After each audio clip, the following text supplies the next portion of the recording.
हम आपको अपने पिता की बात बता रहे हैं। हमारे पिता जिस दिन हम भागे उसके 3 दिन बाद हमको पकड़ा गया।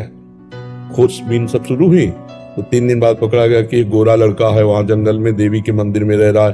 तो पहले बड़े भाई आए तो उनको तो कठोर शब्दों से कह के, बहुत विवेक प्रवीण था, बचपन में भी बहुत विवेक प्रवीण था, मतलब प्रवीण ना होता तो संसार की यात्रा काटते हुए भगवान से कैसे लाते। तो जब पिताजी आए तब हम मिल गए, क्योंकि वो एक कठोर स्वभाव के और बहुत धर्मात्मा पुरुष थे। उनकी हम आंखों में कभी आंसू नहीं देखा। बहुत ही दृढ़, सर्दी गर्मी भूख प्यास सब बर्दाश्त करके संतों की सेवा करना, गरज से एकदम किसान आदमी ऐसे।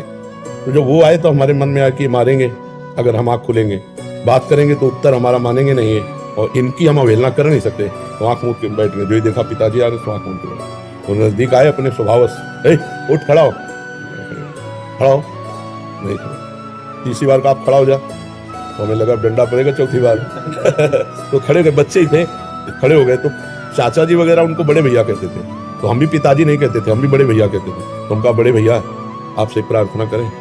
उनका बताओ, उनका ये जिंदगी भगवान के नाम है, आप चाहे काट डालो ना घर जाएंगे ना आपकी बात मानेंगे।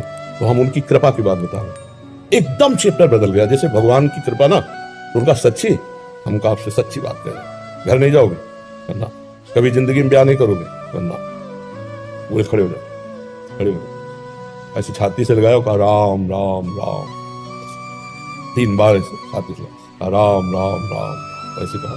तो कहा जाओ, अगर ऊसर में भी बैठोगे तो फूलों की वर्षा हो। जाओ, जिंदगी में कभी तुम्हारा कोई बाल बांका नहीं कर सकता। पर एक बात ध्यान रखना, अगर आप बाबा जी बनते हो तो हमारा आशीर्वाद, ऊसर में भी बैठोगे तो फूल बरसेंगे, और जिंदगी में कोई बाल बांका तुम्हारा नहीं कर सकता। और अगर कहीं किसी की बहन बेटी देखी तो फिर तो हमका जिंदगी में आप इस बात को कभी नहीं सुनोगे।